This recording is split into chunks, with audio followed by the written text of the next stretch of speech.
الحمد لله رب العالمين والعاقبة للمتقين والصلاة والسلام على سيد الأنبياء والمرسلين أما بعد فقد قال النبي صلى الله تعالى عليه وسلم المسلم من سلم الناس من لسانه ويده أو كما قال النبي عليه الصلاة والسلام. Respected elders, brothers in Islam, inshallah ta'ala, very briefly what I would like to do is to share the meaning and interpretation of this Hadith Sharif that I just read to you, a very famous report from our Prophet sallallahu ta'ala alayhi wa sallam. And given the events of the last week in Woolwich, perhaps fit that in and contextualize that with what the whole purpose of jihad is. Unfortunately, it seems that people, so-called Muslims, have gone to extremes and have shown bloodshedded behavior, have brought our deen, our religion into disrepute, perhaps most importantly, insulted the merciful nature of our Prophet ﷺ, and have tried to justify that through terms like jihad, through terms like fighting for the sake of Allah subhanahu wa ta'ala. So to begin with, what I would like to do really is to show you and to explain in the simplest way possible what the purpose of jihad is. In order to do that, what I'm going to do is draw upon a very important book which is taught in seminaries, in Darul Ulooms, in Darse Hadith courses throughout the Indian subcontinent and indeed throughout the Islamic world, a book called al-Shashi.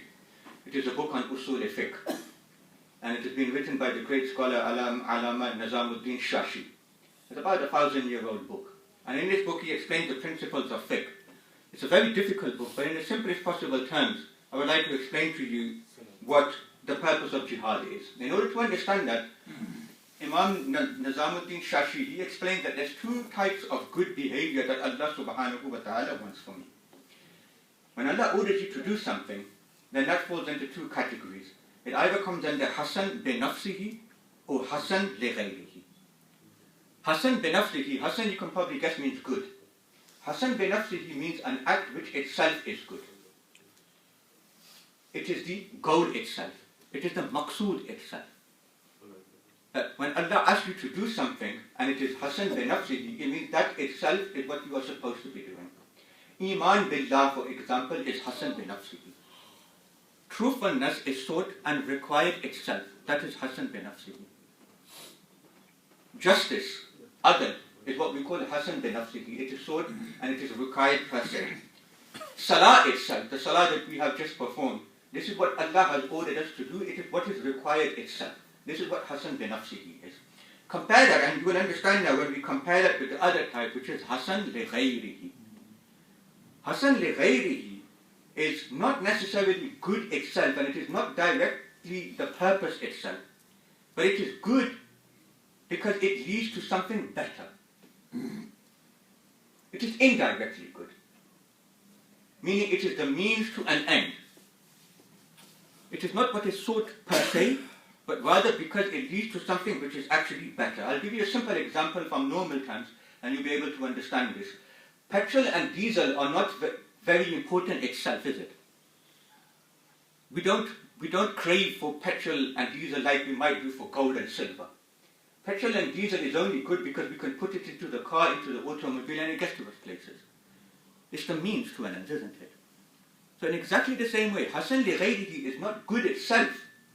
It has limited excellence in it and virtue, but the real purpose is that it takes you to something better. An example from the Holy Quran of what Hasan li ghayrihi is. Hasan, which is good indirectly. Allah subhanahu wa ta'ala says that when the azan goes for Jummah prayer, فَاسْعَوْا إِلَىٰ ذِكْرِ اللَّهِ, then march towards the remembrance of Allah. So directly Allah has ordered you to march, to start walking quickly towards the house of Allah subhanahu wa ta'ala so that you can get to Jummah. Ask yourself, is the marching itself good? It's not. The whole purpose of the marching and the walking is to get to a better good, which is the Jummah prayer. That is the whole purpose behind it. But in order for you to get to Jummah prayer, you have to do the walking, you have to do the marching. That's a simple example from the Holy Quran. A second simple example is wuzu. The ablution that we perform, yes, it is a virtuous act because it leads to inner and outer cleanliness. It is something which is rewarding, as recorded and told by our Prophet sallallahu ta'ala alayhi wa sallam. But it is not the purpose per se. It is what you can do with that wudu which is important. The salah, the tilawat al-Quran, the tawaf of the Holy Kaaba. So you can see then that the wudu itself is not what Allah wants you to do, it is what you can do after performing the wudu that is important. So that is why we call this Hasan li ghayrihi. It is Hasan indirectly.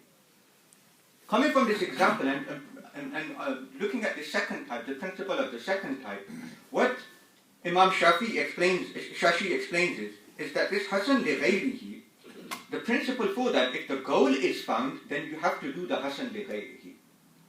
If the goal is not found, then you don't have to do it whatsoever. Meaning it is only sometimes compulsory upon you. You don't have to do it all of the time. Hasan bi nafsihi, you have to do all of the time. You have to perform salah all of the time. You have to have belief in Allah all of the time. You have to show justice all of the time. But when it comes to Hasan li ghayrihi, it is only if the goal is actually found that you have to do it. A simple example, coming back to the example of running and marching towards Jummah. If you don't have to read Jummah because you are musafir, for example, do you still have to march to the mosque? Of course not. If, for example, you are sitting i'tikaf in the mosque and it is Jummah time, do you have to leave the mosque and march to come back in to the mosque because Allah has said in the Quran, فَاسْعَوْا إِلَى ذِكْرِ اللَّهِ? Of course not. It's not found anymore. That the illah, we say, the reason behind it is not actually found. If salah is not even compulsory upon you, imagine, for example, a woman during her specific days. If salah is not compulsory upon her, does she have to do wuzu? No. If you already have wuzu, and it is salah time, do you necessarily have to do wuzu again? You don't have to do wuzu at all. So hopefully from that very simple explanation, you'll be able to appreciate that there is Hasan bi nafsihi, which is something good per se, and Hasan li ghayrihi, something which is good indirectly. The whole purpose of this lengthy explanation is quite simply to explain how jihad fits into all of this. Jihad itself is not Hasan bi nafsihi, it is Hasan li ghayrihi. It is not good per se. Fighting and bloodshed in our religion is not good itself, bizatihi. It is only good because of the outcome that it might lead to. Certainly it is not the sixth pillar of Islam. Because the 5 pillars of Islam, they are Hasan bi nafsihi, they are good per se.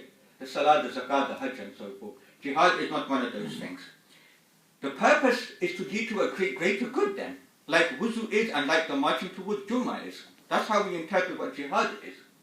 So what is the actual purpose of jihad then? In al-Shashi, we read that the purpose of jihad is وَالْجِهَادُ حَسَنٌ بِوَاسِطَةِ دَفْعِ الشَّرِّ الْكَفَرَةِ. The whole purpose of jihad is to stop the evil of the infidels, of the non-believers. And the second purpose, وَإِعْلَاءِ كَلِمَةِ الْحَقِّ, and to raise the word of truth, the Kalimah Sharif. That is the purpose behind jihad. In exactly the same way that the purpose behind wuzu is to ensure that you can read the Quran and perform salah, in the same way jihad, the purpose behind it is that you stop the evil of the non-Muslims, and you ensure that the banner of Islam remains lofty. That is the purpose behind it. Ask yourself now, if the people who perpetuated the attacks on Wednesday purport as they do that this is a type of jihad, then we need to ask ourselves that have they stopped the ill and evil of the non-Muslims after doing that machete attack? Instead, what we find is that today there is a report, there is an organization called Faith Matters, who have said that since Wednesday alone, 162 calls have been taken from Muslims who fear for their lives, who have been attacked by non-Muslims. The actual figure is increasing all of the time, but 8 mosques have been attacked already after the attack on Wednesday. We find that our Muslim sisters, they are scared to walk out with the hijab now, right now. The mosque, they have to shut their doors quickly. They have to have security outside all of the time. We find that the EDL, they are planning marches, they are already doing marches in Newcastle, and this perhaps will continue. So the whole purpose of jihad, if it is justified, is to stop the evil of the non-Muslims. In this situation here, it has not done that. So the object and the purpose behind the jihad is absolutely defeated clearly. The second purpose, what we said, is the i'la'u kalimatul haq, is to raise the banner of Islam.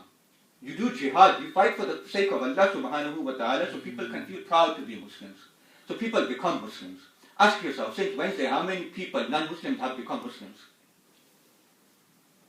How many people now have a better portrayal of Islam than non-Muslims? How many of you have seen that machete attack on YouTube and said, well, I think that Islam is the best religion on God's earth?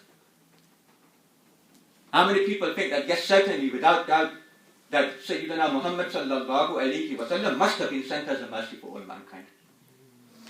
Nobody does. You see that the whole object has been defeated in this.